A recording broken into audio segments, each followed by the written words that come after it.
ఒక్కసారి పోటీ చేసి సీఎం అవ్వడం అది అసాధ్యం అనుకున్నాం. కానీ ఇప్పుడు అదే చేయబోతున్నాడు తమిళ దళపతి విజయ్. మరి అదే అవకాశం వచ్చినప్పుడు ఎందుకు ఫెయిల్ అయ్యారు చిరంజీవి, పవన్ కళ్యాణ్? ఎవరైనా మన ఛానల్ని చూసే వాళ్ళు, కొత్త వాళ్ళు ఉంటే సబ్స్క్రైబ్ చేయండి, లైక్ చేయండి. Okay, let's start. ఈ స్టోరీలో అసలు ట్విస్ట్ అక్కడే ఉంది. సినిమా హీరోలు రాజకీయాల్లోకి రావడం కొత్త విషయం కాదు. ఎంజి రామచంద్రన్ తమిళనాడులో ఒక లెజెండ్, ఎన్టీ రామారావు తెలుగువారి గర్వం. ఇద్దరు ఏం చేశారో తెలుసా? మొదటిసారి పోటీ చేసి సీఎం అయ్యారు. ప్రజల జీవితాల్లో మార్పు తీసుకొచ్చారు. అంటే సినిమా స్టార్ సీఎం అవ్వడం అసాధ్యం కాదు. కానీ అదే స్టోరీ అందరికీ రిపీట్ కాలేదు. 2008లో చిరంజీవి రాజకీయాల్లోకి ఎంట్రీ ఇచ్చారు. భారీ క్రేజ్, జనాల్లో ఎక్స్పెక్టేషన్. ఈసారి సీఎం అతనే అని చాలా మంది నమ్మారు. కానీ రిజల్ట్ కేవలం 18 సీట్లు మాత్రమే. 3వ స్థానంలో నిలిచారు.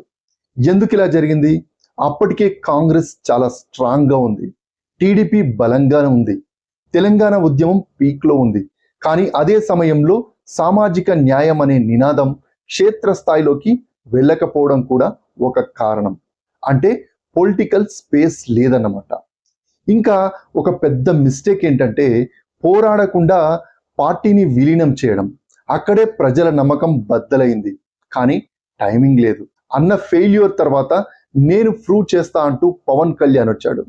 2014లో పార్టీ పెట్టాడు.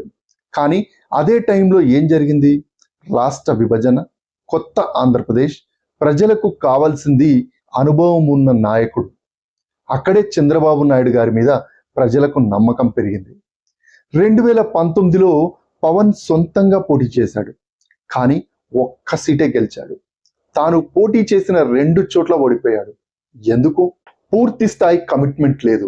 సినిమాలు ప్లస్ రాజకీయాలు కలిసి ప్రజల్లో నమ్మకం తగ్గింది. రాజకీయాల్లో ఒక రూల్ ఉంది, కన్సిస్టెన్సీ లేకపోతే క్రేజ్ పనికిరాదు. ఇప్పుడు వస్తుంది అసలు కథ. విజయ్ ఎందుకు సక్సెస్ అయ్యాడంటే అక్కడ చాలా కారణాలు ఉన్నాయి. కానీ మనం ముఖ్యమైన 5 కారణాలు అవేంటో తెలుసుకుందాం. మొదటి కారణం టైమింగ్. డిఎంకే మీద వ్యతిరేకత పెరిగిన సమయంలో విజయ్ ఎంటర్ అవ్వడం. తనకు వ్యతిరేకంగా జయలలిత, కరుణానిధి లాంటి వాళ్ళు బలమైన నాయకులు లేకపోవడం వల్ల పొలిటికల్ శూన్యత అయితే వచ్చింది. రెండో కారణం గ్రౌండ్ వర్క్. 2 సంవత్సరాల నుంచి సైలెంట్ గా విజయ్ తన పని తాను చేసుకపోవడం మరియు ప్రతి వర్గాన్ని టార్గెట్ చేసి తన వైపు తిప్పుకున్నాడు. మూడో కారణం యూత్ కనెక్ట్. యువతను బలంగా ఆకర్షించాడు. ఆయన రోడ్ షోలు, సభలు చూస్తే అర్థమయ్యేలాగా చేశాడు. అలాగే సోషల్ మీడియా పవర్ కూడా వాడుకున్నాడు. నాలుగో కారణం క్లియర్ ఫోకస్. సినిమాల నుంచి దూరంగా ఉండి పూర్తి ఫోకస్ రాజకీయాలపై దృష్టి సాధించడం చేశాడు. ఇక ఐదో కారణం పబ్లిక్ నమ్మకం. సినిమాల్లో వచ్చే కోట్ల సంపాదనను వదులుకొని మన కోసం మంచి చేయాలని వస్తున్నాడని ప్రజలు బలంగా నమ్మారు.